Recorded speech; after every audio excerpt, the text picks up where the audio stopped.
Welcome to part 6 on the new imperialism. Now we're going to talk about the rush for empire. In the first half of the 19th century and up until 1870, imperialism was unfashionable in Europe, or at least a very low priority to the European states, right? Liberalism really kind of argued against imperialism. And Adam Smith's economic models, along with American independence, led most European statesmen to decide that you could profit from having oversee markets and sources of raw materials without the trouble and expense of having to govern and defend them, right? Following the French Revolution and the rise of reform movements in Britain, it was very difficult to justify imperialistic domination of other people different than yourself. So by 1830, Spain and Portugal had lost the majority of their overseas empires through independence movements. France had lost most of its colonial empire as a result of the 7 Years' War and the Congress of Vienna. And Russia, though it retained a vast Eurasian empire, sold off Alaska to the United States. Only the Dutch and the British retained large overseas empires. The Dutch retained Sumatra, Java, Borneo, and New Guinea, the Dutch East Indies. And the British retained Canada, Cape Colony, that's South Africa, and they had presence in India, Australia, and some other minor places, right? And only the United States, driven by manifest destiny here in the first half of the 1800s, continued to expand its empire with its westward expansion across the North American continent. In Europe, nationalism further discredited the idea of empire, and the rival of empire after 1870 really only has four rudimentary causes. There's economic causes, military causes, religious and racist causes, and then finally popular causes, the popularity of empire and empire envy.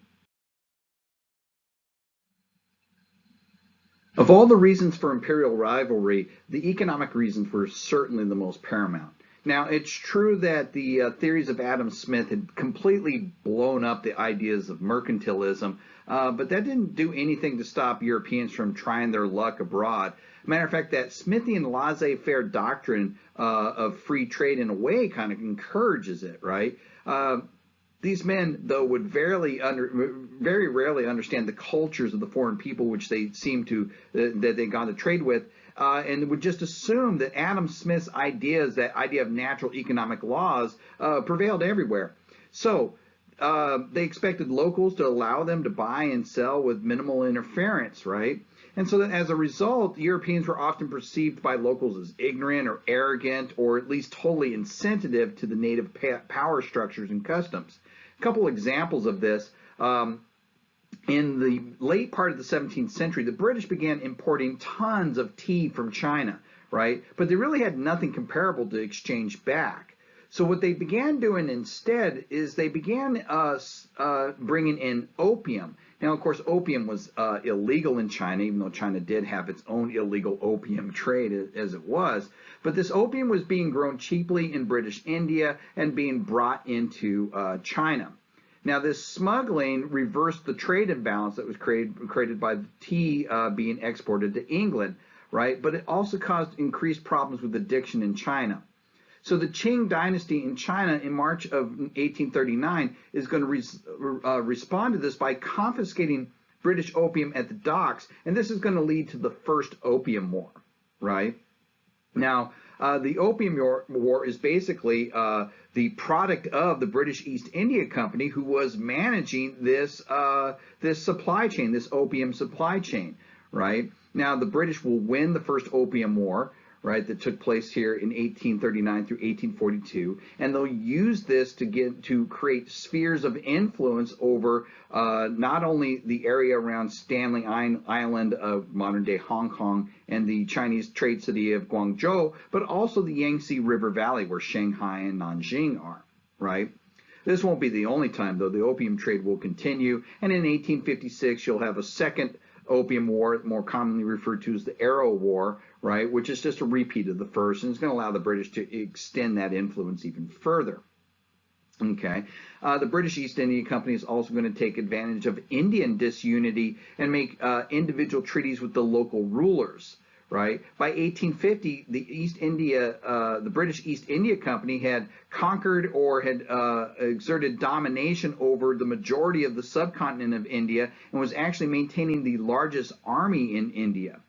Beginning in 1853, the British failed to address rumors that would circulate around the Indian Army that the cartridges for their Lee Enfield rifles were actually greased with pig or cow fat.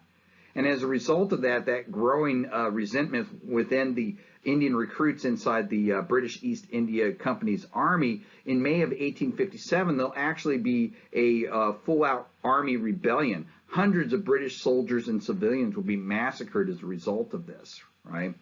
But as a result of events like this, like the Opium Wars, like the Indian Army Rebellion of 1857, European governments will increasingly step in, not because they wanted colonies, but because they wanted to protect that economic trade, right? So in India, the British will dissolve the ancient Mughal Empire and assume control of India after that mutiny of 1857, right? Similar justifications will be used by the British to occupy and control Singapore as well as Egypt. Military considerations often drove this imperial rivalry too, but it was often to protect the economic ones, right? The economic considerations led to military considerations. So, for example, the British is going to acquire Cape Colony, right, South Africa, and the series of islands in the Atlantic and the Indian Oceans, but the purpose of that was to protect that trade route to India. When the Suez Canal opened in 1869, the British expanded their occupation of Egypt, again, for the same reason, to protect the commercial, the economic supply lines. This led to interest in the Middle East and the Persian Gulf. Right, it caused British expansion into Somalia and South Arabia in 1884. Right, the viability of Egypt depended on the Nile. So when the Germans began to move into East Africa in the 1880s, the British began to worry about protecting the Nile River, the upper cataracts of the Nile River, and so they took Kenya in 1886 and Sudan in 1898. Right, the South Africa. The protection in South Africa was intensified around this time too because of the discovery of diamonds in the area. And you'll see other nations involved in this as well, right? Like, for example, the French conquered most of West Africa just to protect Algeria. The third reason for imperial rivalry involved racism, often backed by religion. The medieval and early modern period of Christians thought that they were the only ones with a true knowledge of God, and that the path to salvation was through the duty of spreading that message.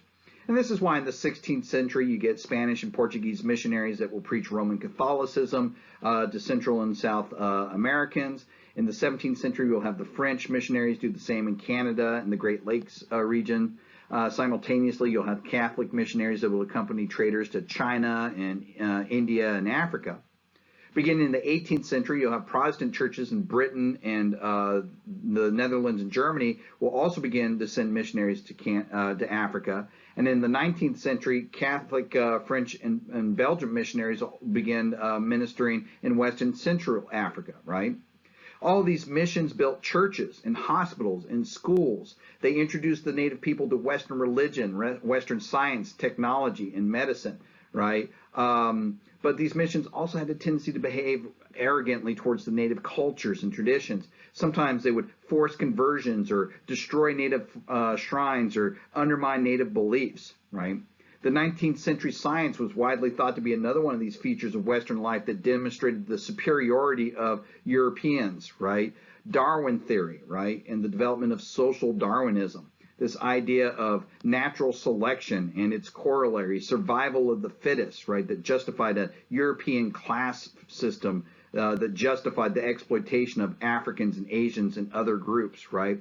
Charles Darwin's and his book Origins of the Species is the driver behind this. But you're also getting at the relatively new science of anthropology. And anthropology, again, was also used to justify, through science, if you will, European superiority by asserting that the physical characteristics of Europeans were associated with refined blood and civilized behavior, right? It's the early stages and a rather racial stage of the anthropological sciences.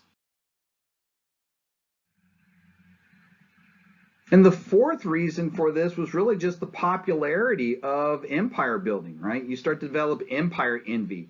The British are building this great empire, and so now us as a nation, we have to have one too, right?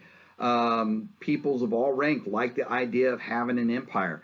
It thought that it reinforced the superiority of the nationalistic sentiment, right? Our nationalist ideology is clearly the best because we can build the greatest empire, right? And so the European nations will literally start to compete for empire just out of its sheer popularity.